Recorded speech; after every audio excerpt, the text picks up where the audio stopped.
شب برات نجات کی رات اس کو کہا جاتا ہے۔ میں ویسے بھی رسمی تقریر نہیں کیا کرتا، اور آج تو میں سمجھتا ہوں کہ ہمیں کچھ منزل نواز باتیں کرنی چاہیے۔ ہماری ذہنی سطح کس تربیت کی متقاضی ہے، اور ہمیں اب کس سمت اپنے سفر کو لے کر کے آگے بڑھنا ہے، اس تعلق سے کچھ باتوں کی اصلاح، کچھ نئے اہداف۔ یہاں خانقائی نظم میں جتنے لوگ وابستہ ہیں ان سے میری گزارش ہوگی کہ وہ دلوں کے کشکول کھول کر اس فقیر بے نوا کی باتوں کو سنیں۔ میں آپ کے سامنے درد دل رکھنے جا رہا ہوں۔ میں کچھ ایسی گزارشات کرنا چاہتا ہوں جو صرف اپنوں سے کی جا سکتی۔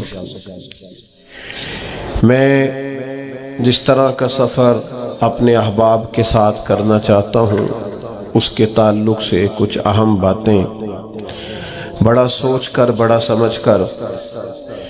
اس طرح کبھی زمانہ ہوتا تھا نا خط لکھنے کا، تو جو لوگ خط لکھتے تھے نا، ٹیلی فون پہ تو لوگ فی البدی بول دیتے ہیں نا جو من میں آتا ہے، اور کچھ تھوڑے سے پرانے لوگ جانتے ہوں گے کہ جو لوگ خط لکھتے تھے وہ لکھتے تھے اور سمجھتے تھے کہ عبارت ٹھیک نہیں، پھر پھاڑ دیتے تھے، پھر نئے جملوں کے ساتھ، نئی حسن کے ساتھ نئی عبارت کو تشکیل دیا جاتا تھا، اور کئی دفعہ وہ بھی اس شخص کے قابل نہیں ہوتی تھی جسے وہ خط بھیجنا ہوتا تھا۔ تو سوچ کر، سمجھ کر، پرکھ کر کئی صفحات کو ضائع کر کے ایک مضمون تیار کیا جاتا تھا، اور وہ محبت نامہ اپنے بزرگوں کو، دوستوں کو، بھائیوں کو، عزیزوں کو روانہ کیا جاتا تھا۔ میں بھی آج ایک محبت نامہ آپ کی خدمت میں پیش کرنے جا رہا ہوں۔ قرآن مجید سے میں نے ایک آیہ کریمہ تلاوت کی ہے۔ اللہ کریم نے فرمایا وَمِنَ النَّاسِ مَن يَشْرِي نَفْسَهُ ابْتِغَاءَ مَرْضَاتِ اللَّهِ، فرمایا کوئی آدمی ہے جو اپنی جان ہی بیچ دیتا ہے، اپنی جان ہی بیچ دیتا ہے۔ کوئی شخص کس رستے میں بیچ دیتا ہے؟ مرضات اللہ، اللہ کی رضا تلاش کرتے ہوئے۔ اس رستے میں اس نے اپنی ساری زندگی بیچ ڈالی، لیکن اس کا مقصود یہ تھا کہ مجھے میرا رب مل جائے، میرے رب کی رضا مل جائے، اللہ اور اس کے رسول کی محبت کا حصول میرے لیے آسان ہو جائے۔ اس رستے میں اس نے جان ہی بیچ دی۔ مالک نے اس آیت میں یہ نہیں فرمایا اسے کیا دوں گا، اجر کیا ملے گا، اس کا ثواب کتنا ہے، جنت کہ کس درجے میں اسے رکھا جائے گا۔ فرمایا کوئی آدمی ہے، کچھ لوگ ہیں جو اپنی جان ہی بیچ دیتے ہیں اللہ کی رضا تلاش کرنے میں۔ تو نتیجہ ایک جملہ صرف بیان کیا، فرمایا واللہ رؤوف بالعباد، اللہ بھی پھر اپنے بندوں پر بڑا ہی مہربان۔ اس جملے نے بات کو اتنا کھول دیا ہے، اتنا واضح کر دیا ہے۔ فرمایا اگر تم نے میری خاطر، نبی پاک صلی اللہ علیہ وسلم نے ارشاد فرمایا جب شعبان کی 15ویں رات آئے تو رات کو بیدار رہا کرو اور صبح کو روزہ رکھا کرو۔ تو جب حضور نے کہہ دیا بیدار رہو تو پھر کسی کو سونا نہیں چاہیے، بیدار رہنا چاہیے۔ اور بیداری کا مطلب یہ نہیں کہ وہ آدمی بس جاگتا رہے، اس کا مطلب یہ ہے کہ وہ اللہ اللہ کرے، درود پاک پڑھے، عبادت کرے، تلاوت کرے، ذکر فکر میں رہے۔ کچھ باتیں اس مقصد کے لیے کہ اس رات اللہ پاک نے اپنی رحمت کے دروازے کھولے ہیں، تو کچھ ایسی بات کی جائے جس سے دل نرم ہو جائے۔ دوستو، قرآن مجید کی 2 آیات میں نے پڑھی ہیں۔ اللہ کریم نے فرمایا یا ایھا الذین آمنوا اتقوا اللہ حق تقاتہ، اے ایمان والو اللہ سے ڈرو، اور اتنا ڈرو جتنا ڈرنے کا حق ہے۔ ڈرو اللہ پاک سے، اور جس طرح تم کسی سے ڈرتے ہو، ڈرنے کا حق ہوتا ہے، وہ حق ادا کرنے کی کوشش کرو۔ ہم میں سے بہت سارے لوگ ڈرتے ہیں کچھ لوگوں سے، اور جب وہ ڈر رہے ہوتے ہیں تو انہیں احساس ہوتا ہے. اللہ پاک نے ہمارا وہ احساس خود بیان کر دیا ہے. فرمایا جب تم کسی سے ڈرتے ہو تو تمہیں اس کا احساس ہوتا ہے کہ تم کتنا ڈرتے ہو، تو پھر تم کوشش کرتے ہو کہ تم وہ کام نہ کرو جس سے وہ بگڑ جائے گا، ناراض ہو جائے گا. جو لوگ قانون سے ڈرتے ہیں وہ اشارہ نہیں توڑتے، کچھ بھی ہو جائے اشارہ نہیں توڑتے. انہیں پتہ ہے کہ یہاں اشارہ توڑیں گے تو الجھ جائیں گے، اور جہاں انہیں فکر نہ ہو کہ کوئی پوچھنے والا نہیں، وہاں ہم نے دیکھا ہے کہ لوگ اشارہ توڑ دیتے ہیں. اللہ تبارک و تعالیٰ نے موقع دیا، میں حرمین شریفین حاضر ہوا تو وہاں ایک روڈ دائری روڈ کہلاتا ہے. اس روڈ سے پیدل چلنے والے نہیں گزر سکتے. وہ کہتے ہیں جی اس روڈ سے پیدل والا نہ گزرے، ان کے لیے علیحدہ جگہ ہے. قانون یہ ہے کہ اگر کوئی پیدل آدمی وہاں سے گزرے اور اس کا ایکسیڈنٹ ہو جائے تو وہ حکومت یہ کہتی ہے کہ یہ کیوں یہاں سے گزرا تھا، لہذا کوئی مقدمہ نہیں ہو سکتا. وہاں ہم نے دیکھا ہے کہ لوگ اس سڑک پہ پیر بھی نہیں رکھتے، کہتے ہیں مر گئے تو بنے گا کچھ نہیں. یہاں بھی بہت سارے ایسے معاملات ہوتے ہیں کہ جہاں انسان محسوس کرتا ہے کہ یہ بڑا میرے لیے نقصان ہو جائے گا تو وہ ڈرتا ہے. ایک چھوٹی سی بات ہے کہ رات کو کوئی آدمی اپنا دروازہ کھلا رکھ کے نہیں سوتا، حالانکہ کوئی حرج نہیں، کبھی کھلا رہ بھی جاتا ہے. اور اگر کبھی رہ جائے تو جس کی ذمہ داری بند کرنے کی ہو اس کے ساتھ پھر جو رویہ ہوتا ہے گھر والوں کا، یہ خوف ہے ہمارا اندر کا. تو بڑی شدت کے ساتھ ہم اس شخص کو سخت سست کہتے ہیں، ڈانٹتے ہیں، کہتے ہیں تو نے خیال ہی نہیں کیا جمع پونجی لٹ جاتی تو یہ خوف ہے، یہ ہمارا اندر کا یہ خوف ہے. آپ بازار میں جائیں تو درجنوں لوگوں نے گن مین بٹھائے ہوئے ہیں، ان کا دل نہیں کرتا کہ اضافی تنخواہ دی جائے. کیا مطلب ہے ایک آدمی کو اضافی پیسے دینے کا؟ لیکن وہاں آدمی بٹھایا جاتا ہے، اس کو تنخواہ دی جاتی ہے، اس کی روٹی کا بندوبست کیا جاتا ہے، اس کے سارے ضروریات زندگی کا خیال رکھا جاتا ہے. اور پس منظر یہ ہوتا ہے کہ ڈر لگتا ہے اگر یہ شخص نہ ہوا تو ہمارے چوری ہو جائے گی. تو اللہ فرماتے ہیں کہ تو جہاں سے ڈرتا ہے تجھے پتا ہے، تو اس طرح کر کہ مجھ سے بھی اتنا ڈر جتنا ڈرنے کا حق ہے. یہ جھوٹ موٹ کا ڈراوا نہ پیدا کر کے اوہ اللہ معاف کرے جی. اچھا جناب ڈرتے ہیں آپ اللہ تعالیٰ سے، آپ نے تو کانوں کو ہاتھ لگائے، تو پھر آپ کیا کر رہے ہیں؟ اللہ معاف کرے جی میں تو بات نہیں کرتا، بس 2-4 آدمیوں کی پگڑی اچھالوں گا، اس سے زیادہ نہیں. ڈر لگتا ہے جی بات کرتے ہوئے، 15-20 آدمی بس میرے قابو آئے. یہ کس قسم کا ڈر ہے؟ ڈرنے کا حکم دیا. اور میرے رسول کریم سید عالم صلی اللہ تعالی علیہ وآلہ وسلم نے ارشاد فرمایا کہ تو رب کریم سے دنیا میں ڈر جا اس طرح ڈرنے کا حق ہے. جب قیامت کا دن آئے گا تو اللہ تجھے ڈرائے گا نہیں بلکہ اپنی رحمت کی چھاؤں میں جنت میں داخل کر دے گا. یہاں ڈر. ایک جگہ تو اللہ نے فرمایا ڈرو، اور کچھ جگہوں پہ فرمایا کہ جو میرے علم والے بندے ہیں نا، جن کو میں نے علم دیا ہے، عالم ہے، ان کے بارے میں فرمایا کہ ان کے دلوں میں میری خشیت ہے. انما یخشی اللہ من عبادہ العلماء، اللہ کے بندوں میں سے جو علم والے ہیں وہ اللہ کی خشیت رکھتے. قرآن نے ایک جگہ کہا ڈرو، خوف کا لفظ بھی استعمال کیا، وَلِمَنْ خَافَ مَقَامَ رَبِّهِ جَنَّتَانِ. خوف بھی ہے اور خشیت بھی ہے. ان دونوں کا معنی ایک ہی ہے، ڈرنا. خوف کا معنی بھی اور خشیت کا معنی بھی، ڈرنا. جب آپ علماء لغت کو پڑھیں گے، عربی ادب کو جاننے والے لوگوں کا مطالعہ کریں گے تو انہوں نے یہی لکھا ہے کہ ان دونوں کا معنی ڈرنا ہے. میری طرف دیکھیے، توجہ کریں، کچھ سمجھانے لگا ہوں، اس نقطے کو ضرور سمجھیے گا. خشیت کا معنی بھی ڈرنا ہے، خوف کا معنی بھی. لیکن جب صوفیاء کے پاس جائیں نا، صوفیاء جو قرآن و سنت کی روح کی تفسیر کرنے والے ہیں، تو وہ کہتے ہیں نہیں، خشیت اور خوف میں فرق ہے. خوف اور ہوتا ہے، خشیت صوفیاء اس کی تفسیر اور کرتے ہیں. وہ کہتے ہیں خوف بھی ہوتا ہے اور خشیت بھی ہوتی ہے، الگ الگ چیزیں ہیں، ایک نہیں۔ بڑی خوبصورت بات ہے، اگر آپ سمجھ گئے تو آپ کو فائدہ دے گی۔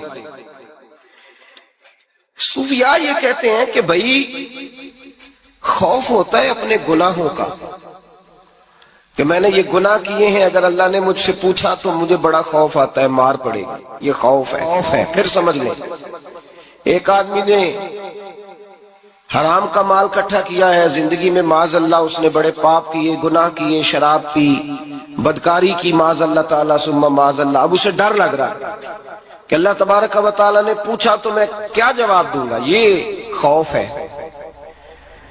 اور خشیت یہ ہے کہ ایک آدمی سارا دن نماز پڑھتا ہے، روزہ رکھتا ہے، عبادت کرتا ہے، اللہ کو یاد کرتا ہے، پھر بھی ڈرتا ہے، یہ خشیت ہے، یہ خشیت ہے۔ جو گناہوں سے ڈرے وہ خوف ہے، اور جو رب کی ناراضگی سے ڈرے وہ خشیت ہے۔ جو کہے یار میرا رب کہیں ناراض نہ ہو جائے، میرا رب کہیں مجھ سے، بڑی خوبصورت مثال دی۔ میں نے اپنے صاحب سے پوچھا کہ حضور یہ مسئلہ کیا ہے، تو فرمانے لگے ایک بادشاہ نے ایک غریب کی بیٹی اسے پسند آ گئی تھی، تو اس نے عزت کے ساتھ اس سے شادی کر لی، رشتہ بھیج کے وقار کے ساتھ۔ بیٹی کا باپ اپنی بیٹی کے مقدر پر رشک کرنے لگا کہ میری بیٹی کو بادشاہ نے پسند کیا ہے، بادشاہ کے شہزادے نے رشتہ بھیج دیا ہے۔ شہزادہ بیاہ کے لے گیا بیٹی کو، 20 کنیزائیں، نوکرانیاں اس عورت کی خدمت کرنے پہ لگی ہوئی ہیں، توجہ ہے، اس کا ہر حکم ماننے کو تیار ہے۔ لیکن وہ بی بی سویرے بھی رو پڑتی ہے اور شام کو بھی رو پڑتی ہے، روتی رہتی ہے۔ اس سے کسی نے پوچھ لیا کہ بی بی تو روتی کیوں ہے، 20 کنیزائیں ہیں، گھر میں سکون ہے، ہر شے ہے، تو روتی کیوں ہے؟ تو وہ کہنے لگی اصل بات یہ ہے کہ جو کچھ مجھے ملا ہے میں اس کے قابل نہیں تھی، تو میں ڈرتی ہوں میرا سائیں کہیں ناراض نہ ہو جائے، وہ ناراض نہ ہو جائے، میں قابل نہیں تھی، میری اوقات نہیں تھی، یہ من آنم کے من دانم، میں جو ہوں اس کا مجھے پتا تو ہے، اس نے میری حیثیت سے، میری اوقات سے، میرے ظرف سے، میری محنت سے بڑا بڑھ کے مجھے عطا کر دیا، میری چونکہ اوقات سے زیادہ دے دیا تو میں ڈرتی ہوں وہ ناراض نہ ہو جائے، کہیں میری یہ کھیل، یہ جو میں نے گھونسلہ بنایا ہے یہ کہیں میرا ٹوٹ نہ جائے۔ میرے بھائی، میرے رسول کریم سید عالم صلی اللہ علیہ وسلم کے امت کے اولیاء، صلحاء، صوفیاء، اتقیاء، صحابہ، اہل بیت، یہ لوگ جب روتے تھے تو یہ کوئی اس لیے نہیں روتے تھے کہ یہ آج دوپہر کو چینی میں ملاوٹ کر کے آئے ہیں تو اس لیے رو رہے ہیں رات کو، اس لیے نہیں روتے تھے کہ آج انہوں نے جو شکر بیچی ہے اس شکر کے اندر بورا ملایا ہوا تھا، اس لیے نہیں رو رہے کہ آج 10 15 20 لاکھ رشوت کا مال بینک میں جمع کر، اس لیے تھوڑی روتے تھے، یہ تو اس لیے روتے تھے کہ اللہ تو نے بڑا کچھ عطا کیا ہے، کہیں ہم سے ناراض نہ ہو جانا، یہ تو اس کی خشیت میں رو رہے تھے۔ حضرت داؤد طائی رحمت اللہ تعالی علیہ، حضرت امام جعفر صادق جو نبی پاک صلی اللہ علیہ وسلم کے نواسے، جناب داؤد طائی کی ملاقات ہوئی تو امام جعفر صادق حضور کے نواسے عرض کرنے لگے داؤد طائی یار میری بخشش کی دعا کرنا، رب مجھے معاف کر دے۔ تو حضرت داؤد طائی رحمت اللہ علیہ فرمان لگے امام صاحب آپ حضور کے نواسے ہیں، میں نے دعا کرنی ہے کہ آپ نے میرے لیے کرنی ہے؟ تو حضرت امام جعفر صادق رو پڑے، کہنے لگے یار تو نہیں کرنی ہے، اور اسی لیے تو تجھ سے دعا کرا رہا ہوں کہ کہیں ایسا نہ ہو نانا مصطفیٰ کی بارگاہ میں جاؤں تو وہ مجھے کہیں کہ میں کس طرح کا تھا تو کس طرح کا بن کے آیا ہے، یہی تو دعا کرانی ہے کہ میرے لیے دعا کر۔ جو جتنا بڑا ہوتا تھا نا اتنی زیادہ خشیت ہوتی، اور گناہگار کے تو اللہ تبارک و تعالیٰ بعضوں کا سزا دیتا ہے، آنسو سلب ہو جاتے، اس کو تو اپنے گناہوں پہ رونا ہی نہیں آتا، وہ تو روتا ہے بچہ نہ ہو تب روتا ہے، وہ تو روتا ہے پیسے نہ ہو تب روتا ہے، وہ تو اس وقت روتا ہے جب اس کا مال چلا جائے، اس کو تو بعضوں کا گناہگار کو تو بعضوں کا سزا ملتی، اللہ فرماتے تو دنیا کے لیے روئے گا میرے لیے نہیں رو سکتا۔ اور جو رب کریم کے بندے ہوتے ہیں انہیں اللہ کہتا ہے تو دنیا سے بے نیاز ہے، تیری آنکھ سے آنسو جب بھی ٹپکے یا میرے لیے ٹپکنا چاہیے یا محمد مصطفیٰ کے لیے ٹپکنا چاہیے۔ آپ اگر اس بات کو تھوڑا سا غور کے ساتھ سمجھے تو تمام اولیاء صلحات کیا یہ رو رہے ہیں، تڑپ رہے ہیں، کیا اس کی وجہ تھی؟ نمازیں کم رہ گئی تھی، روزوں میں کمی تھی، فرائض ادا نہیں کرتے تھے کہ رویا کرتے تھے؟ کیوں روتے تھے؟ حضرت سیدنا عمر فاروق رضی اللہ تعالیٰ عنہ کے بارے میں صحابہ کہتے ہیں جناب عمر فاروق جب نماز پڑھاتے اتنا رویا کرتے تھے کہ 7ویں صف تک ان کے رونے کی آواز جایا کرتی، 7ویں صف تک ان کے رونے کی آواز جاتی۔ ہم لوگ بن کے بیٹھ گئے ہیں، ہم لوگ بن کے بیٹھ گئے، ہم یہ سمجھتے نہیں کہ ہماری حیثیت کیا تھی اور رب کریم نے ہمیں نوازا کیا ہے۔ آپ پڑھیے کتابیں، میرے رسول پاک صلی اللہ علیہ وسلم فرماتے ہیں میرا عمر جس گلی سے گزرے شیطان رستہ بدل جاتا ہے۔ نبی پاک فرماتے ہیں میرا عمر جب تک دنیا میں رہے گا دوزخ کو تالا لگا رہے گا۔ اس صاحب اسد الغابہ نے لکھا ہے نبی پاک صلی اللہ علیہ وسلم نے حضرت جبریل امین کو بلایا، فرمایا چل میرے عمر کی شان بیان کر۔ تو حضرت جبریل امین علیہ السلام عرض کرنے لگے یا رسول اللہ صلی اللہ علیہ وسلم 950 سال اگر اللہ مجھے عمر دے، 950 سال رب عمر دے اور پھر بھی میں عمر فاروق کے فضائل بیان کروں تو میں نہیں کر سکتا، عمر کی شان میں نہیں بیان کر سکتا، 950 سال بھی اگر میری عمر ہو۔ نبی پاک نے فرمایا پھر میرے ابو بکر کے بارے میں، عرض کی یا رسول اللہ ابو بکر کی تو بات اس سے بہت آگے کی ہے نا، وہ نبی پاک کتنی عظمت بیان کر رہے ہیں، کس قدر زیادہ رسول کریم صلی اللہ تعالی علیہ وآلہ وسلم ان کی عظمت بیان کرتے ہیں۔ حضرت عمر کیا کہتے ہیں، وہ لوگوں کو بتاتے پھرتے ہیں کہ تم نے دیکھا ہے نا میری کتنی عظمت ہے، وہ یہ نہیں کہتے۔ حضور فرماتے ہیں عمر کی بڑی شان بڑی شان بڑی شان، اور عمر کے پاس جب بھی کوئی جاتا ہے کہتے ہیں عمر آپ کا کیا مقام ہے، تو عمر فرماتے ہیں میں تو اونٹ چرانے والے کا بیٹا ہوں، میں تو اونٹ چرانے والے کا بیٹا ہوں، میں تو اونٹ چرایا کرتا تھا، میں تو 10 اونٹ نہیں سنبھال سکتا۔ حضرت فاروق اعظم رضی اللہ تعالیٰ عنہ سے کو پوچھتے جناب عمر آپ کا کیا حال ہے، تو آپ فرماتے یہ تو میرے مقدر ہے کہ میری بہن نے قرآن سنایا تو میں در رسول تک پہنچ گیا، ورنہ مجھے پوچھنے والا کوئی نہ ہوتا۔ کبھی جناب علی المرتضیٰ کا بازو پکڑ کے کہتے ہیں علی تو نہ ہوتا تو عمر ہلاک ہو جاتا۔ بھائی حضور شانیں بیان کرتے ہیں، نبی پاک کہتے ہیں میرے ابو بکر نے احسانات کیے، بڑے احسانات کیے، میں نے سب کا بدلہ چکا دیا، ابو بکر کا نہیں چکایا، اللہ کی بارگاہ میں عرض کروں گا یا اللہ تو ہی اسے بدلے دے۔ اور جناب ابو بکر صدیق سے کوئی پوچھتا ہے ابو بکر آپ کا کیا حال ہے، تو ابو بکر صدیق فرماتے ہیں مجھ سے میرے اندر کا عالم نہ پوچھو، اگر قیامت کے دن اعلان ہوا نا کہ سارے لوگ بخشے گئے ایک باقی بچا ہے تو مجھے ڈر لگتا ہے کہ ابو بکر ہی بچ جائے گا جو نہیں بخشا جائے گا، مجھے ڈر آتا ہے۔ تو بھائی بن کے بیٹھ گئے لوگ، لوگوں کو پوچھ کر کے دیکھیں، کہتے ہیں کیا پاپ کیا ہے، کیا ہو گیا ہے؟ خشیت سے کانپتی ہوئی روحیں، تڑپتے ہوئے میرے رسول پاک کے غلام، اولیاء اللہ صوفیاء کرام کے رونگٹے کھڑے ہیں رب کریم کے خوف سے، جو جتنا مالک کو جانتا ہے اتنا کانپ رہا ہے، اتنا ڈر رہا ہے، جس کی آنکھوں سے آنسو خشک ہیں، مطلب یہ ہے یہ رب کو جانتا ہی نہیں، اسے کیا خبر اس کا جلال کتنا ہے، اسے کیا خبر اس کا عذاب کتنا ہے، تو کیا جانے ان بطش ربک لشدید، جب وہ پکڑتا ہے تو بڑا سخت پکڑتا ہے۔ حضرت عثمان غنی کو 3 دفعہ میرے نبی پاک نے فرمایا جنتی ہے، جنتی ہے، العثمان فی الجنہ، العثمان فی الجنہ، العثمان فی الجنہ، 3 دفعہ حضور نے جنت کی بشارت دی۔ میرے مصطفیٰ کریم نے فرمایا میرا عثمان گلی سے گزرے تو فرشتے بھی اس کی حیا کرتے ہیں۔ جناب عثمان غنی جن کو میرے نبی نے 2 بیٹیاں دے کے کہا عثمان میری 100 بیٹی بھی ہوتی، ایک کے بعد دوسری انتقال کرتی جاتی تو میں ساری تیرے نکاح میں دے دیتا، وہی حضرت عثمان غنی قبر پہ کھڑے ہیں حضور کے وصال کے بعد، ایک قبر پہ کھڑے، آنکھوں سے آنسو جاری ہے، داڑھی ساری آنسوؤں سے بھر گئی ہے، روتے ہی جاتے ہیں، روتے ہی جاتے ہیں۔ غلام کہتا عثمان یار رونا ہمیں چاہیے، رونا ہمیں چاہیے، جن کو کوئی بشارت نہیں اور آپ کو تو 3 بشارتیں، روتے کیوں ہو؟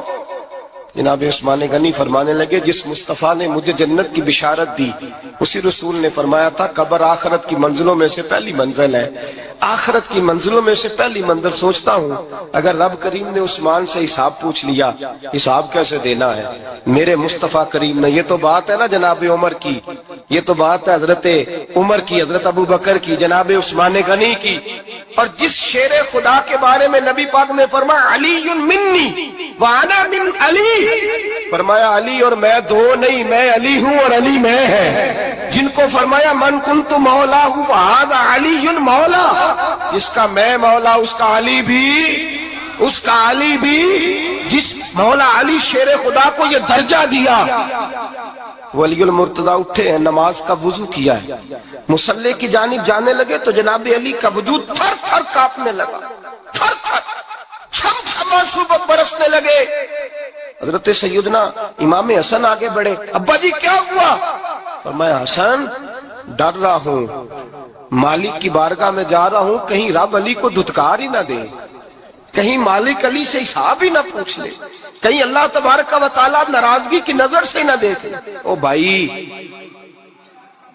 ہم لوگ اتنے دلیر، اتنے تگڑے، اتنے سیاہ، اتنے عقل مند، اتنے گناہوں کے پیچھے پہاڑ ہیں، لیکن مجال ہے کوئی ایک قطرہ وہ آنسو جو ہم نے سنبھال کے رکھے ہیں دنیا داری پہ بہانے کے لیے.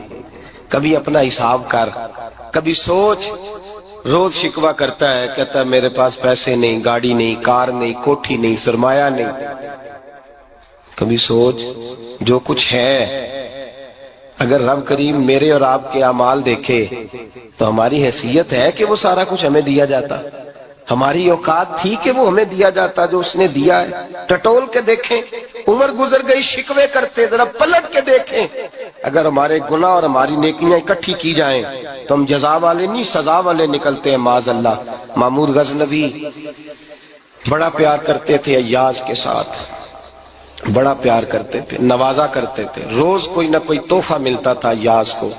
کچھ حسد کرنے والوں نے کہا محمود تو اسے تحفے دیتا ہے اور یہ جنگل میں اسلحہ اکٹھا کر رہا ہے، یہ تیرے خلاف علیحدہ سے فوج تیار کر رہا ہے، کچھ وقت آئے گا یہ تجھے چھوڑ کے علیحدہ سے بادشاہی کا دعویٰ کر دے گا.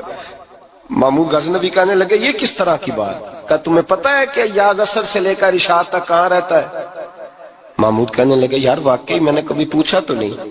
شک کا بیج بو دیا، شک کا بیج بو دیا.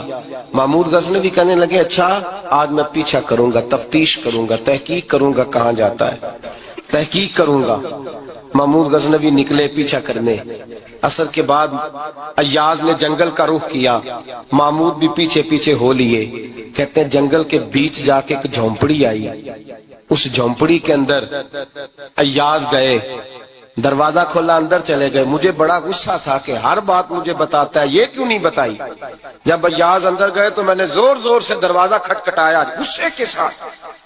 ایاز نے دروازہ کھولا، باہر آئے. میں نے کہا پیچھے ہٹ. ایاز پیچھے ہٹے تو میں اندر چلا گیا.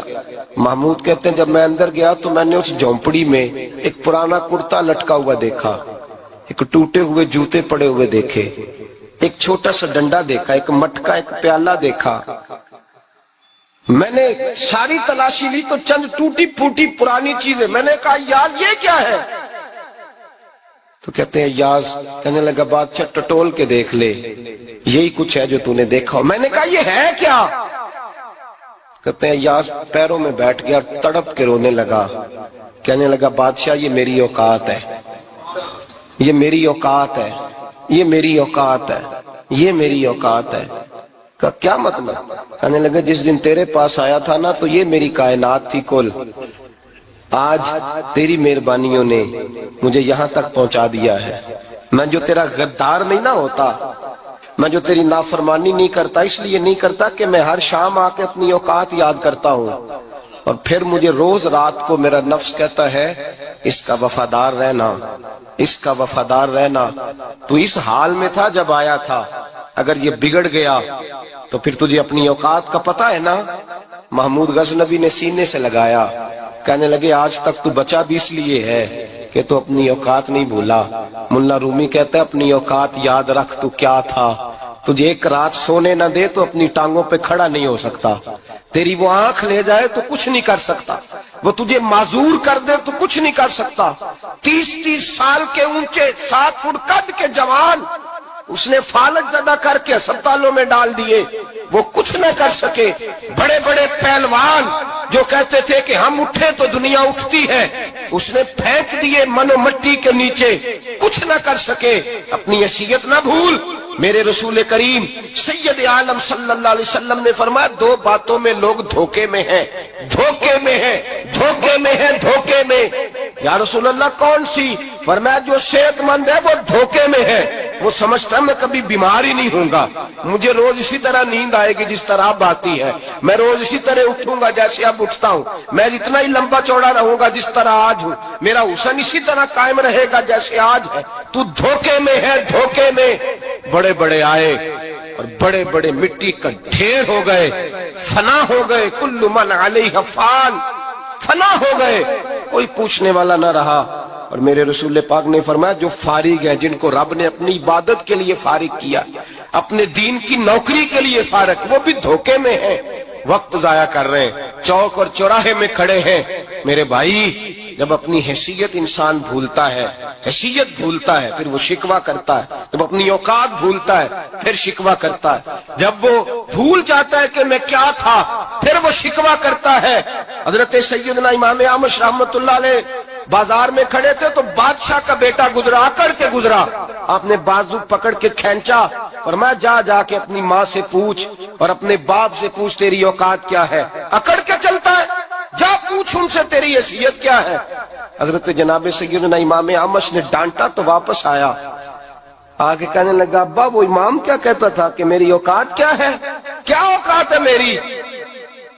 تو باپ اور ماں دونوں گھورنے لگے، کہنے لگے بیٹے ہمارے پاس دولت بھی تھی، گھر بھی تھا، مکان بھی تھا، جائیدادیں بھی تھی، بادشاہت بھی تھی، پر ہم دنیا کے دروازوں سے بھیک مانگ مانگ کے تھک گئے تھے۔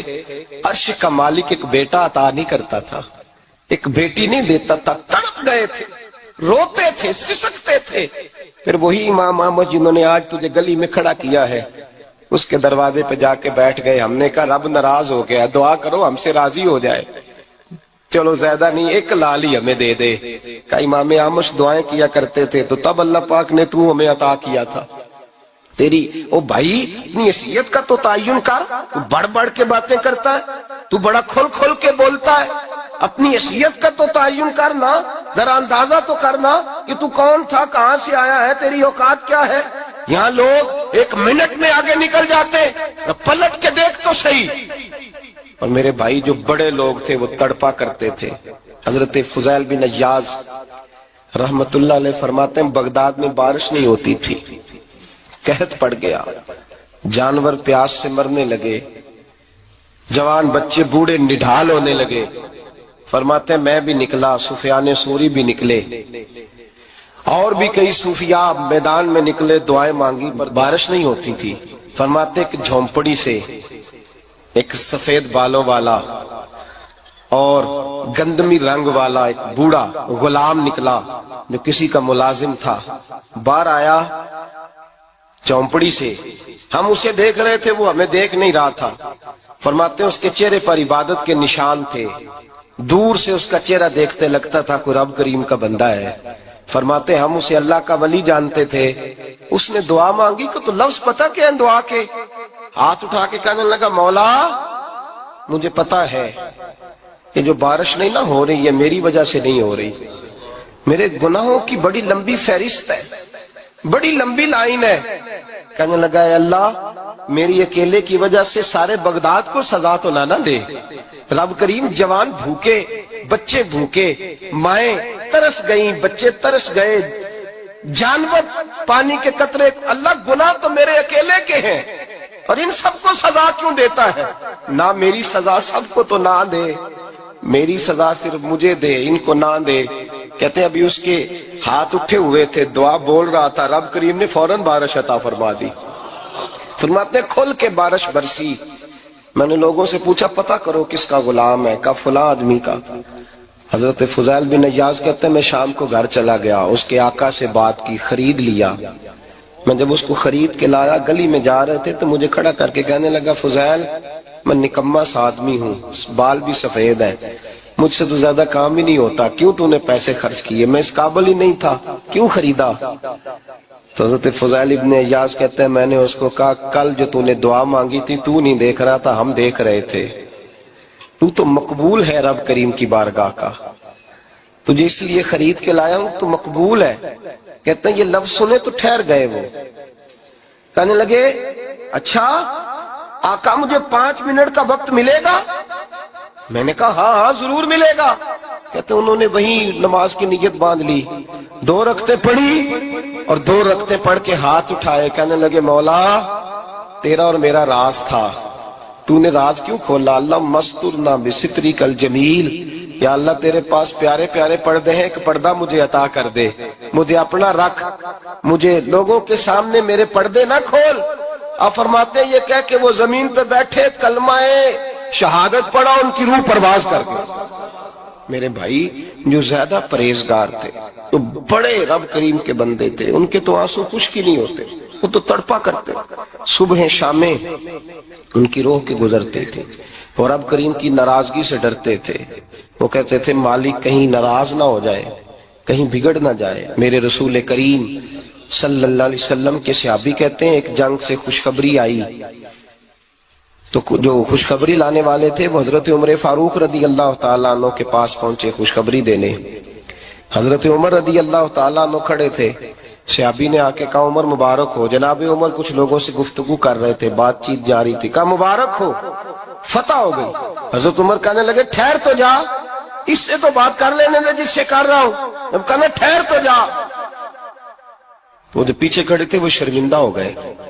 اتنی سی بات ہے نا، چودھری تو بندہ بنتا ہی تب ہے جب 5-10 کی ایک دن کے اندر بےزتی کر لے، پڑھا لکھا تو بنتا ہی تب ہے جو 10-15 کو جاہل کہہ لے، تو بڑا تو بنتا ہی تب ہے جو 5-6 کو نیچا دکھا لے۔ تو یہ ہماری ڈگریوں کا تو مزاج ہی بڑا مختلف ہے، ہم تو اعزاز والے ہوتے ہی تب ہیں جب کچھ چھوٹا ہوگا تو ہم بڑے ہوں گے نا۔ ہم تو چاہتے ہیں ہمیں کچھ چھوٹا ملے، کسی کو چھوٹا کر کے اس کے قد پہ سوار ہو کے بڑا ہونا چاہتے ہیں۔ اتنی سی بات تھی کہ ٹھہر جانا یار، پہلے اس کی تو سن لینے دے۔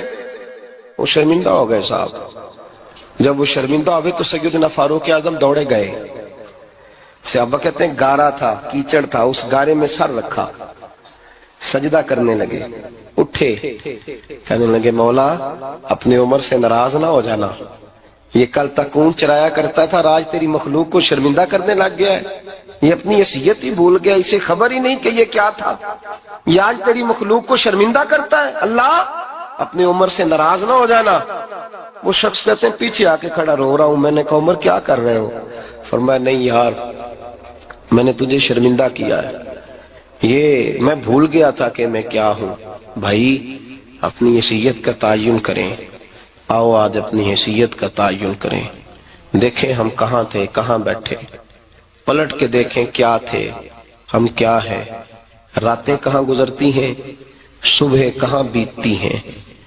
ایک لمحے کے لیے پلٹ کر اپنے ظلم، زیادتیاں، جھوٹ، غیبتیں، بے حیائیاں، اپنی زندگی کے امور کا اگر ہم یک نظر جائزہ لیں، پیچھے پلٹ کے دیکھیں تو حضرت جناب سیدنا غوث اعظم جیلانی رضی اللہ تعالیٰ عنہ فرمایا کرتے تھے اگر لوگ اپنے گناہ یاد کریں تو وہ پریشان ہو جائیں کہ ہمیں پانی کا قطرہ کیوں مل رہا ہے، وہ اگر اپنی غلطیاں یاد کریں تو انہیں احساس ہو کہ ان کا سانس کیسے چل رہا ہے۔ بھائی اگلی بات سنو گے تو اور حیران ہو جاؤ گے۔ حضرت غوث اعظم رضی اللہ تعالیٰ عنہ فرمایا کرتے، آپ فرمایا کرتے کہ اب خیال آتا ہے، اب سوچ آتی ہے کہ رب کریم نے کتنی ڈھیل دی ہوئی ہے۔ ہم ہیں کہ سمجھتے ہیں یہ میری عقل مندی کا کمال ہے کہ مجھے سارا کچھ نافرمانی کے باوجود بھی مل رہا ہے۔ بھائی خشیت الہی پیدا کریں۔ جتنا بندہ بڑا ہوتا تھا اس کے دل میں خوف بھی اللہ کا وہ جانتا تھا۔ حضرت امام اعظم ابو حنیفہ بیٹھے تھے تو ایک بی بی فتویٰ پوچھنے آئی۔ بی بی روز خاوند سے مطالبہ تو کرتی ہے، فلاں چیز چاہیے، فلاں چیز چاہیے، اللہ کرے وہ یہ مطالبہ کرنے لگ جائے کوئی شے نہیں چاہیے، جو چاہیے حلال کا چاہیے۔ آمین تو کہہ دے۔ اللہ کرے بی بی یہ مطالبہ کرنے لگ جائے سوکھی روکھی چاہیے پر چاہیے مجھے جائز دینا، بے شک ایک وقت دینا۔ اللہ کرے یہ مطالبہ ہونے لگ جائے، شب برات کی بڑی مقدس رات، اللہ کرے اس رات یہ مطالبہ ہونے لگ جائے۔ ایک بی بی آئی خاتون، چرخہ کاٹتی ہے، سوت بناتی ہے، حضرت امام صاحب سے مسئلہ پوچھنے آئی۔ کیا مسئلہ پوچھا اس نے؟ کہنے لگی حضرت جی میں نا رات کو اپنی چھت پہ بیٹھ کے چرخہ کاٹتی ہوں، سوت بناتی ہوں، 14ویں رات کا چاند جب چڑھا ہوتا ہے تو اس کی روشنی میں چرخہ کاٹتی ہوں، کئی دفعہ نا بادشاہ کا لشکر میری گلی سے گزرتا ہے، بڑے بڑے لالٹین انہوں نے پکڑے ہوتے ہیں، بڑے بڑے روشن دان، بڑی بڑی ان کے اندر روشنی ہوتی ہے. تو حضرت جی کئی دفعہ نا وہ جب گزرتے ہیں تو ان کی روشنی میں بھی میں کچھ سوت بنا لیتی ہوں. مسئلہ یہ پوچھنا تھا کہ اس روشنی میں جو سوت بناتی ہوں اس کی کمائی میرے لیے جائز ہے کہ ناجائز ہے؟ اس کی روشنی میں حضرت امام اعظم نے اللہ اکبر کہا اور چھم چھم آنسو گرنے لگے. حضرت امام صاحب نے اپنا گریبان پکڑا اور کھینچا، قمیض پھٹ گئی. کہنے لگے بی بی مسئلہ چھوڑ، تو پہلے بتا تو ہے کون، کہاں سے آئی ہے، کون ہے، بتا. تو کہنے لگی میں حضرت بشر آفی کی ہمشیرہ ہوں، میں حضرت بشر آفی، وہ جو درویش ننگے پیر نہیں پھرتا رہتا بغداد کی گلیوں میں، میں اس عظیم بھائی کی بہن ہوں، بشر آفی کی ہمشیرہ ہوں. تو حضرت امام اعظم فرمانے لگے کوئی اور بی بی آتی تو اس کے لیے جائز تھا، کیونکہ وہ جان بوجھ کے تو کسی کی روشنی نہیں استعمال کرتی، خود آتی ہے. کوئی اور آتی تو جائز تھا، تیرا مقام بڑا ہے، تیرے لیے جائز نہیں، یہ جائز نہیں. تو اپنی حیثیت کا تعین کر، یہ تیرے لیے درست نہیں. او بھائی بڑا تو تب ہوگا جب تیری احتیاط بڑی ہو جائے گی، بڑا تب ہوگا جب تیرا تقوی بڑا ہو جائے گا، بڑا تو تب ہوگا جب تو حلال حرام کے معاملے میں باریک باریک چیز کا خیال رکھے گا. اور اگر تو کہ خیر ہے دیکھی جائے گی، ساری دنیا کر رہی ہے، ساری زمانہ کر رہا ہے، فلاں بھی کر رہا ہے، وہ خدا کے بندے یہ کس طرح کا معاملہ ہے، یہ کس طرح کی جمہوریت ہے؟ اپنے آپ کو سمجھائیں اور میرے عزیز خشیت والی زندگی پیدا کریں، تقوی والی زندگی پیدا کریں. ہم لوگ ایسا وقت گزار رہے ہیں، اور یہ یاد رکھنا ہمیشہ انسان دنیا میں آتے ہیں، اس شہر کے بہت سارے لوگ ہو گزرے، علماء، مشائخ، صوفیاء، تاجر، زمیندار. آپ کسی بھی شعبے میں ٹٹولیں گے تو آپ کو کئی نام ملیں گے.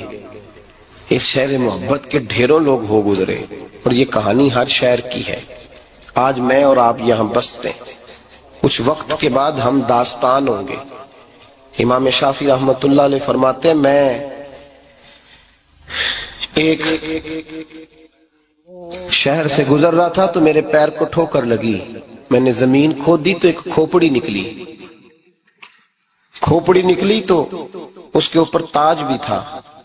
فرماتے میں نے شہر کے لوگوں سے پوچھا یہ کیا ہے، تو کہنے لگے یہ بادشاہوں کا قبرستان ہے، اس میں غریب دفن تو نہیں ہو سکتا تھا، دفن تو بادشاہوں کا خاندان ہے. لیکن افسوس کی بات یہ ہے کہ یہاں مٹی ڈالنے کوئی نہیں آتا، اب یہ سیدھی سڑک بن گیا.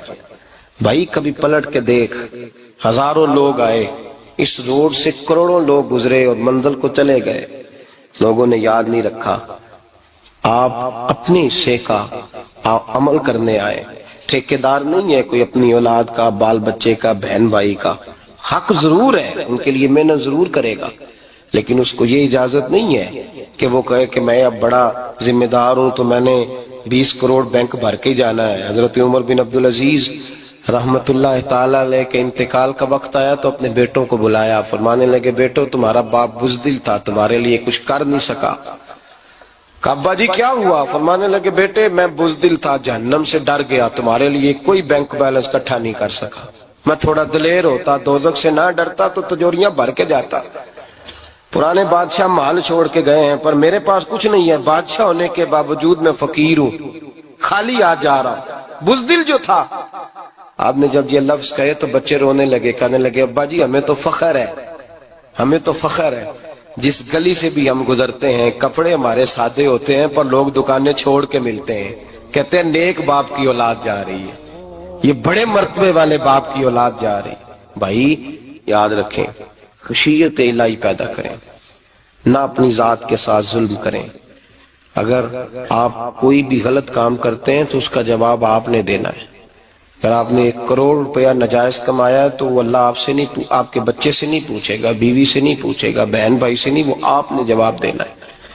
آپ نے اپنے اعمال پر غور کریں. آج شب برات ہے.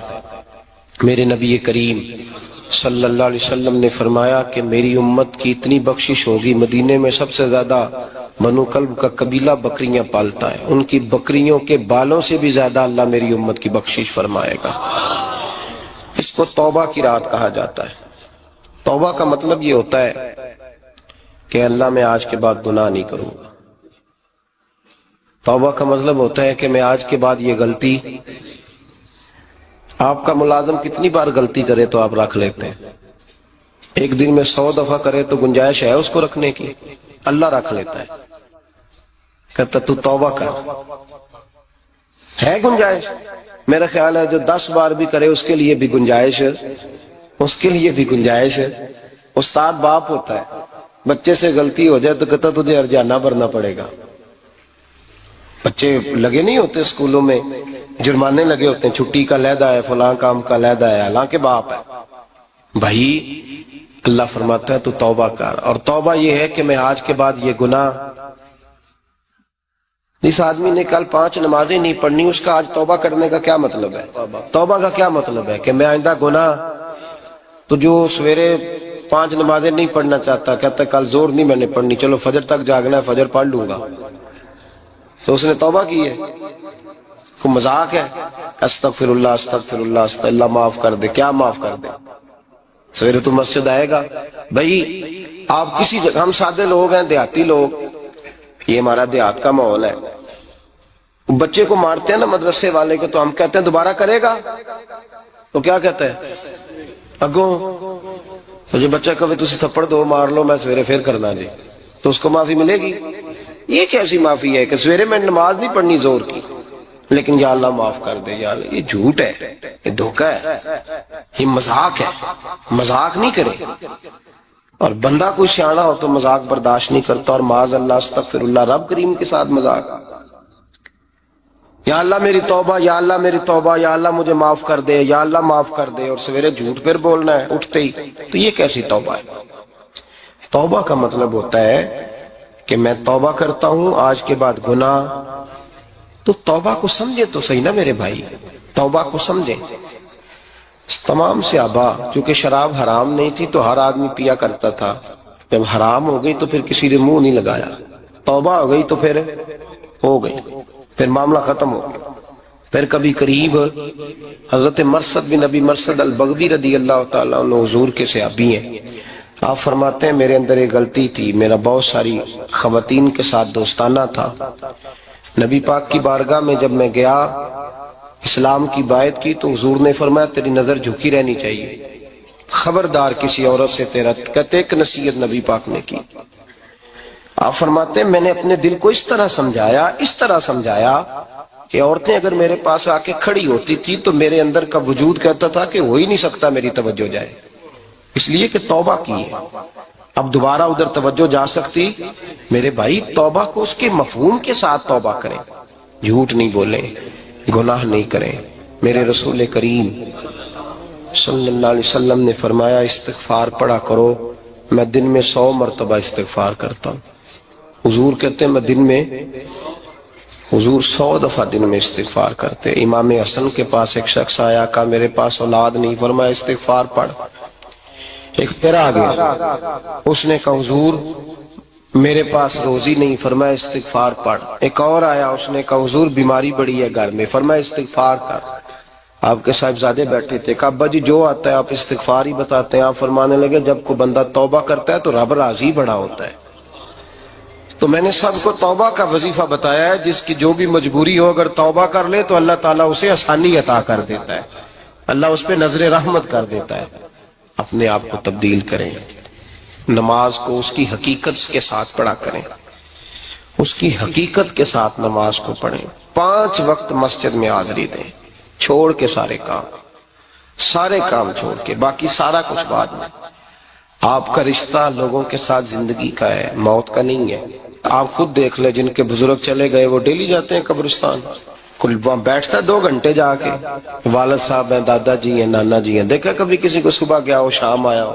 یہی حال ہمارا ہوگا، بالکل کوئی نہیں جائے۔ اور پھر جب کوئی انتقال کر جاتا ہے نا تو کوئی یہ نہیں کہتا کہ ابا جی کو غسل دے لو، کہتے ہیں میت کو غسل دو۔